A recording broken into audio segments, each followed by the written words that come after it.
Hello my YouTube family, કેમ છો મિત્રો? બધા મજામાં થઈશું. સ્વાગત છે તમારું અમારું દેશી વ્લોગમાં. તો મિત્રો, આજે આપણે બનાવવાની છે અલગ રીતે એક ઢોકળી. તો કેવી રીતે મિત્રો બને એ તમને હું આગળ વિડીયોમાં બતાવીશ. એકદમ આપણે અલગ રીતથી યુનિક રીતથી બનાવવાની છે. પહેલાં એને આપણે પનીર જેવા ટુકડા કરી લેવાના છે અને પછી એને બનાવવાની છે. તો આગળ વિડીયોમાં જોજો કેવી રીતે અમે ઢોકળી બનાવી. તો કન્ટિન્યુ આપણા વિડીયોમાં બન્યા રહેજો. તો ફાઇનલી મિત્રો, જે આપણા આવ્યા નથી અને આપણે એની વાટે હતા. તો અત્યારે વાગી ગયા છે 8:15. તો આપણે એમ કીધું કે હવે આપણે ચાલુ કરી દઈએ. તો આપણે હવે થોડુંક કટિંગ કરી નાખ્યું છે. તો આવી રીતે લસણ કાપી નાખ્યું છે ને આમાં આપણે આદુ, મરચાં અને લસણ એની પેસ્ટ બનાવી નાખી છે અને કોથમરી કાપી નાખી છે. હવે આપણે ભાઈબંધ દોસ્તારો આવે ત્યાં આપણે ટમેટાને એવું કાપીને હવે તૈયાર રહી. તો ફાઇનલી મિત્રો, અમે હવે ઢોકળી બનાવવાનું કામકાજ કરી દીધું છે ચાલુ. તો પહેલાં આપણે એમાં ગરમ પાણી મૂકવાનું આવે. તો આપણે આ તપેલામાં ગરમ પાણી મૂકી દીધું છે. ગરમ પાણી થઈ જાય કે ને પછી જો આપણે જે લસણના કટકા કર્યા હતા એ વઘાણી અને જીરું ને આપણે આ ચણાનો લોટ ને મીઠું આવી ગયું છે. તો એ એમાં હવે નાખી દેવાનું છે. હવે થોડુંક પાણી ગરમ થઈ જાય કે ને પછી આ બધી વસ્તુ જે તમને બતાવી ને એ વસ્તુ પાણી ગરમ થઈ જાય પછી એમાં નાખવાની છે. તો હમણાં આપણે પાણી ગરમ થઈ જાય એટલે તમને બતાવું.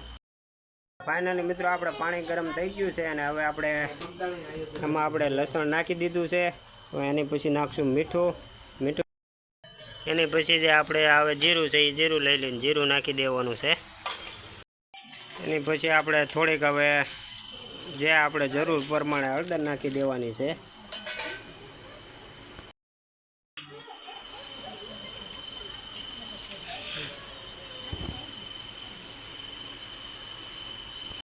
મિત્રો, આપણે પાણી ગરમ થઈ ગયું છે. હવે એમાં આપણે ચણાનો લોટ નાખી દેવાનો છે અને જેમ આપણે પાપડની જે આપણે ખીસી બનાવી કે ને એવી રીતે ખીસી બનાવવાની હોય છે. ચણાનો લોટ નાખીને જે આ ભાઈ વેવણે હલાવે એવી રીતે આપણે હલાવવાનું છે. અત્યારે ચણાનો લોટ નાખીને આપણે અમારા વિપુલભાઈ રસોઈયા છે એ હલાવે છે અને અમારા વિજયભાઈ છે એ ચણાનો લોટ નાખે છે. આવી રીતે લોટ નાખતો જવાનો ને વેવણે હલાવતું જવાનું.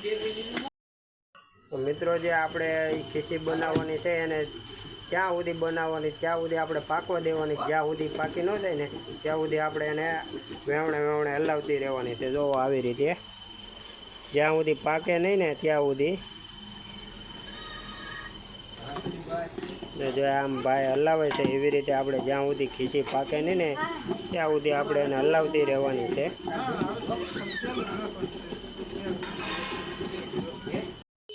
તો ફાઇનલી મિત્રો, અમારી ખીચી તૈયાર થઈ ગઈ છે અને હવે આપણે આમાં થાળીમાં કાઢી લેવાની છે. જો આવી રીતે કાઢે ને એવી રીતે અને જે આપણે પાકી ગઈ છે અને થાળીમાં લઈ લીધી છે. હવે તો મિત્રો, અત્યારે અમારે હવે ખીચી તૈયાર થઈ ગઈ છે ને આ બાજુ અમારે ડુંગળીનું કામકાજ ચાલુ છે. આ બાજુ અમારે ડુંગળી કપાઈ છે, ટમેટા તૈયાર થઈ ગયા છે ખમણાઈ. અને આ બાજુ અમારે હવે જે પનીર જેવા ટુકડા કરવાના છે. ઢોકળી તૈયાર થઈ ગઈ છે અને અમારા વિજયભાઈ તૈયાર કરે છે. આ રસોઈયા ભાઈ સમસમાટી બોલાવવાનું ચાલુ કરી દીધું છે. વઘાર નાખવા મળ્યા છે ભાઈ. આપણે વઘાર નાખી દીધો છે ને હવે આવી ગઈ છે ડુંગળી. ટમેટા જોવાય કે બગીચા.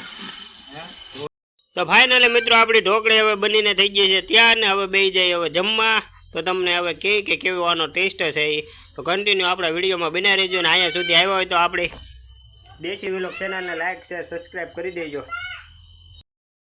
તો ફાઇનલી મિત્રો, આપણી થાળીમાં આવી ગઈ છે હવે ઢોકળીને હવે કરી દઈએ ચાલુ. રોટલા આવી ગઈ છે, રોટલી આવી ગઈ છે અને આપણા મિત્રો બધા આવી ગયા છે જમવા. તમે જોઈ શકો છો કે